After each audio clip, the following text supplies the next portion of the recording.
подкрепите един от вашите представители.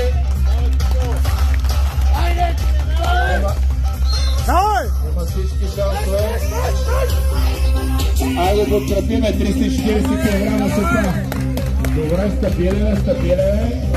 Добре, бързо. Добра линейна скорост. Трябва да видим сега как какво ще каже.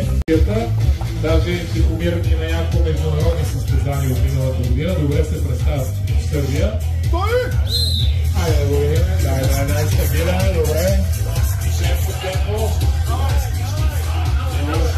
Според мен ще е първо време, да видим.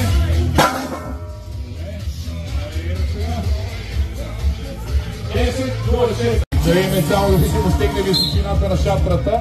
Добре. Бързо.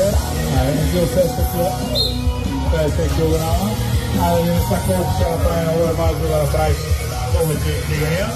Айде да подкрепиме, много се тихите, да хубаво. Дайте малко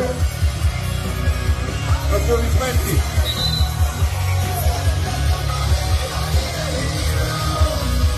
Айде да го подкрепиме. Тишко, дай!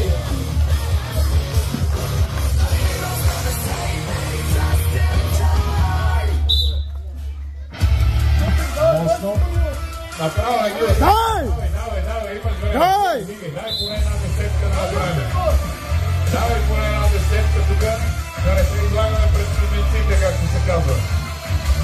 Дай, можеш! Добре, изпълна.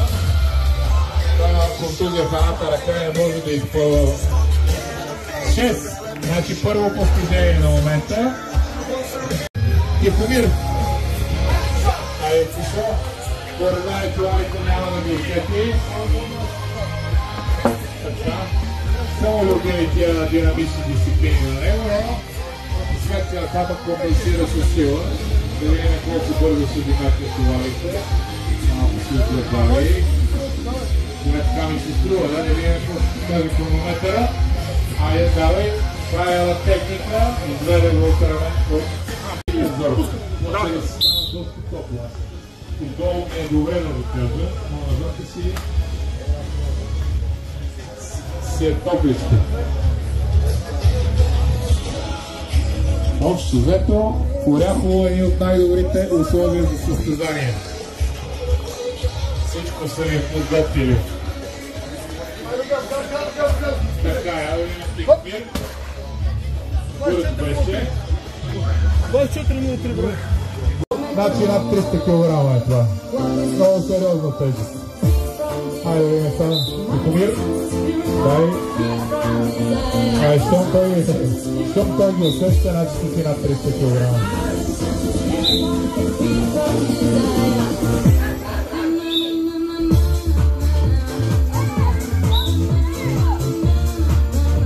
Така, има да се бори с 10 повторения на Христо.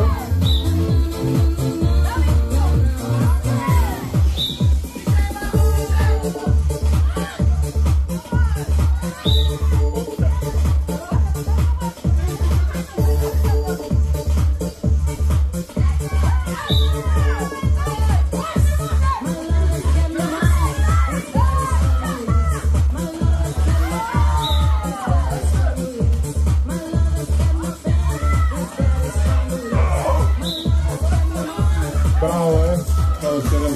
Колко направи?